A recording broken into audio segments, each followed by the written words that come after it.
ఏమని? ఇప్పుడు కేసీరావు, కేటీ రావులు, కవితమ్మ. ఇప్పుడు కవితమ్మ మడమడకు అటు ఇటు ఇటు అటు అని కుటుంబానికి ఎడబాసిందా?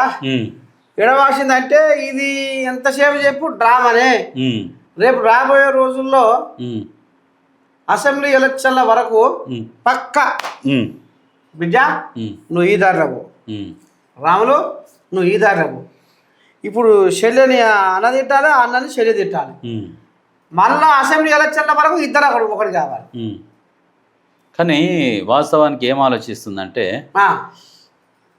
వాళ్ళనే తిడతలేదు. ఓసారి వాళ్ళని తిడుతుంది, ఒకసారి తిడతలేదు, ఒకసారి ఎక్కువ గట్టిగా తిడుతుంది. ఎందుకు తిడుతుంది అని అంటే బీఆర్ఎస్ వాళ్ళనే తిట్టాలి ఆమె టార్గెట్.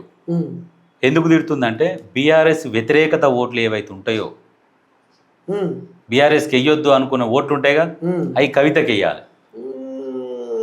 అంటే కాంగ్రెస్కు పడొద్దు, అట్లా కవితకు పడాలి అనేది నిజంగా ఈ నువ్వు చెప్పినాక ఆలోచన చేస్తే ఇప్పుడు ఆ ఓటు వ్యతిరేకత ఓట్లు ఏదైతే ఉంటాయో అవి కవిత వేయించుకుంది అనుకో, వాళ్ళకి పడాయి కదా, పడాయి.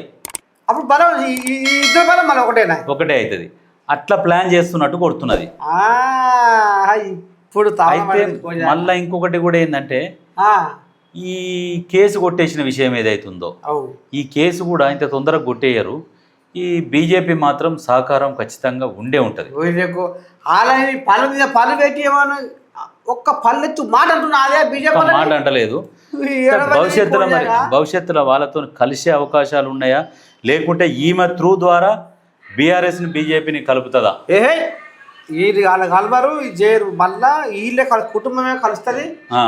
మళ్ళీ మనం ఎట్లా రాజ్యం వెళ్ళాలి, ఎట్లయితే మనకు మన అధికారం చేతికి వస్తుంది అనేది ఉపాయం చేసుకుంటారు. వాళ్ళు ఉపాయం చేస్తారు. చూడాలి ఏం జరుగుతాయి. అంటే రాజకీయాలు ఎప్పుడు ఒకలాగా మాత్రం ఉండవు, మలుపులు తిరుగుతుంటాయి. రాత్రికి రాత్రి మలుపులు తిరుగుతాయి రాజకీయాలు. అయితే ఇప్పుడు హరీష్ కూడా పడ్డది. హరీష్ కూడా ఎక్కడున్నా మా మరదలు మా బామ్మది ఒకటైతారు. నేనే తీరలా అంతే. ఇప్పుడు నేనేం చెయ్యాలి?